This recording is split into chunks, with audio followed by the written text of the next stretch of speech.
जय बाबा केदार। प्यारे मित्रों, केदारनाथ धाम में आए हुए सभी श्रद्धालुओं की खुशी का ठिकाना उस वक्त नहीं रहा जब उन्हें जून के महीने में भारी स्नोफॉल केदारनाथ धाम में देखने को मिली और केदारनाथ धाम में जितने भी श्रद्धालु थे उनकी थकान मानो गायब सी हो गई हो और केदारनाथ धाम में भयंकर बर्फबारी देखने को मिली। इस बर्फबारी से केदारनाथ धाम में आने वाले जितने भी श्रद्धालु थे सभी श्रद्धालुओं ने बहुत पूरी तरह से बर्फबारी स्नोफॉल को एंजॉय किया और कल केदारनाथ धाम में करीब 2 से ढाई घंटे तक लगातार बर्फबारी होती रही और केदारनाथ धाम में जो यात्री है वह बर्फबारी के बीच भी बाबा केदार के दर्शनों की लाइनों में मंदिर प्रांगण में सेल्फी वगैरह फोटोग्राफी वगैरह करते हुए नजर आए।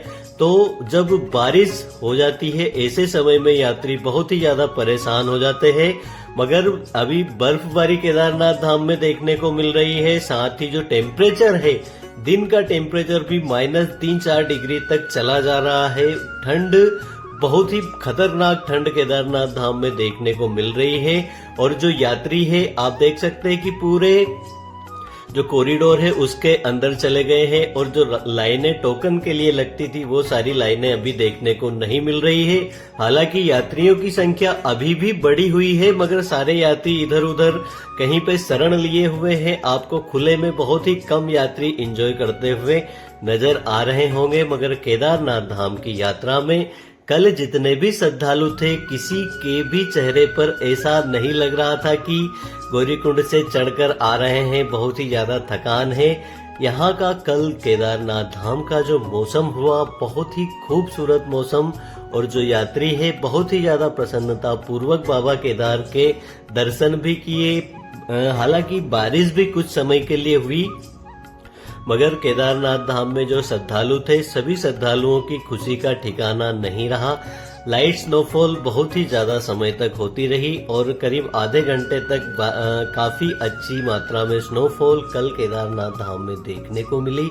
तो जो भी यात्री स्नोफॉल को एंजॉय करना चाहते हैं वह केदारनाथ धाम में आकर बहुत ही ज्यादा अपनी जो मस्ती है बाबा केदार के धाम में कर पाएंगे। तो आप लोग अगर केदारनाथ धाम में आना चाहते हैं, यात्रा करना चाहते हैं तो अभी केदारनाथ धाम में आप लोग आए तो अपने साथ में जितने ज्यादा हो सके गर्म कपड़े लेकर आइए, क्योंकि ठंडी इतनी ज्यादा है केदारनाथ धाम में कि आपको बहुत ही ज्यादा अपने साथ में गर्म कपड़े लेके आने हैं। आपको अपने साथ में हाथ और पैरों के मोजे भी जरूर लेके आने हैं, क्योंकि जब बहुत ही ज्यादा ठंड होती है, जब टेम्परेचर माइनस में चला जाता है तो शरीर में पता नहीं क्या क्या बदलाव देखने को मिलते हैं। तो आप अपने साथ में सारी चीजें जरूर लेके आइए और बाबा केदार के जो दर्शन है आपको बहुत ही अच्छे से अभी हो रहे हैं। जो प्रातःकाल जो श्रद्धालु दर्शनों की लाइनों में लगते हैं उन्हें गर्भगृह में दर्शन होते हैं, मगर यात्री जो है कि सुबह है आप यह मान के चलिए रात के 2-3 बजे से ही दर्शनों की लाइनों में बैठ जाते हैं और जब बाबा केदार के कपाट खुलते हैं, जब दर्शन शुरू होते हैं प्रातः 5 बजे से ही, और उसी समय से दोस्तों जो दर्शन के लिए जो लाइन है वो काफी धीरे धीरे चलती है। जो सुबह पहले दर्शन करते हैं श्रद्धालु उन्हें बाबा केदार के पवित्र शिवलिंग पर अपने हाथों से जल चढ़ाने का सौभाग्य भी प्राप्त हो रहा है। यात्रा अगर कहें तो बहुत ही अच्छे प्रकार से चल रही है। बाबा केदार के दर्शन सभी श्रद्धालुओं को बहुत ही अच्छे तरीके से हो रहे हैं। तो आप लोग अगर केदारनाथ धाम में आना चाहते हैं तो आने वाले 15 दिनों के अंदर अगर आप लोग आते हैं तो आपकी जो यात्रा है बहुत ही अच्छी रहने वाली है। साथ ही दोस्तों जो अलर्ट की बात करें कि केदारनाथ धाम में जो स्नोफॉल है आने वाले 3 दिनों तक और भी होने की संभावनाएं हैं। हालांकि जून के महीने में इतनी ज्यादा स्नोफॉल देखने को नहीं मिलती जो इस वर्ष इस बार केदारनाथ धाम में देखने को मिल रही है।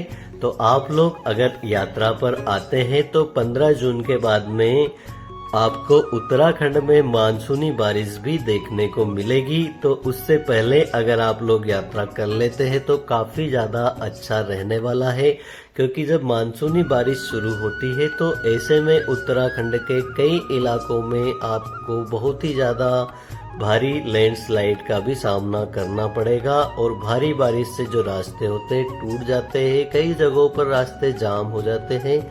तो ये सारी चीजें आपको आने वाले दिनों में जब मानसूनी बारिश होगी ऐसे समय में देखने को मिलेगी। तो आप लोग अगर यात्रा पर अभी आना चाहते हैं तो अभी आपको सिर्फ ऊपर की जो पहाड़ियां हैं जैसे केदारनाथ धाम के आसपास ही आपको बारिश देखने को मिलती है।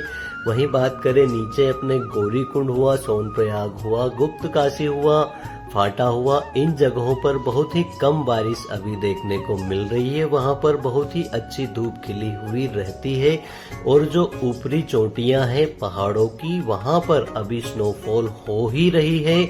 लगातार पिछले कई 8-10 दिनों से जो पर्वतों की ऊंची चोटियां हैं वहां पर अच्छी खासी स्नोफॉल देखने को मिल रही है। तो ऐसे में केदारनाथ धाम में ठंड बढ़ना लाजमी है और आप लोग अगर यात्रा पर आ रहे हैं तो आपको यहाँ पे अच्छी खासी बर्फबारी भी अभी अगले 3 से 4 दिनों तक देखने को मिलने वाली है। वहीं केदारनाथ धाम का जो यात्रियों की संख्या है अभी लगातार ही 20,000 से अधिक बनी हुई है। कल 25 से 28,000 के बीच में श्रद्धालु केदारनाथ धाम में बाबा केदार के दर्शन किए।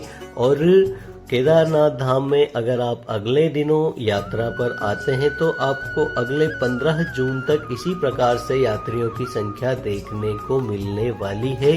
15 जून के बाद में एमपी, राजस्थान, अपना महाराष्ट्र हुआ, यूपी हुआ, इन सभी जगहों पर जो है छुट्टियां खत्म होने वाली है, जिसके कारण जो बाहर से दूसरे राज्यों से आने वाले जो यात्री हैं उनकी संख्या में भारी गिरावट देखने को मिलेगी। वहीं पिछले 3 दिनों से उत्तराखंड में छुट्टियों की शुरुआत हुई है, जिसके कारण यहाँ पर भारी भीड़ अभी देखने को मिल रही है।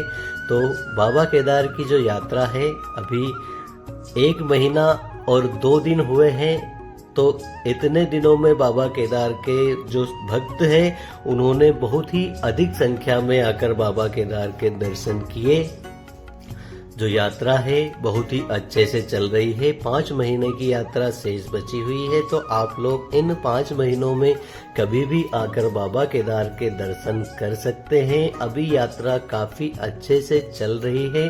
आप अपने साथ में रेनकोट अच्छा वाला, गर्म कपड़े जितने ज्यादा हो सके, अपने साथ में सॉक्स, ग्लव्स, शूज अच्छे वाले ट्रैकिंग शूज लेकर आइए। आपकी यात्रा बहुत ही अच्छे से होने वाली है। इस बार 2025 में तो केदारनाथ धाम की यात्रा अगर आप लोग करना चाहते हैं, मानसून में अगर आपको यात्रा करनी है तो मानसून में बहुत ही कम भीड़ देखने को मिलेगी। आप जुलाई और अगस्त के महीने में अगर केदारनाथ धाम की यात्रा करना चाहते हैं तो प्रतिदिन 2 से 3 हजार ही श्रद्धालु रहते हैं। आप जैसा आपको उचित लगे उस समय पे आप बाबा केदार के दर्शनों को केदारनाथ धाम में आ सकते हैं। मिलते हैं दोस्तों अगली वीडियो में केदारनाथ धाम से जुड़ी हुई एक और बहुत ही महत्वपूर्ण और नई अपडेट लेकर। जब तक के लिए मेरे सभी प्यारे मित्रों को हर हर महादेव, जय बाबा केदार।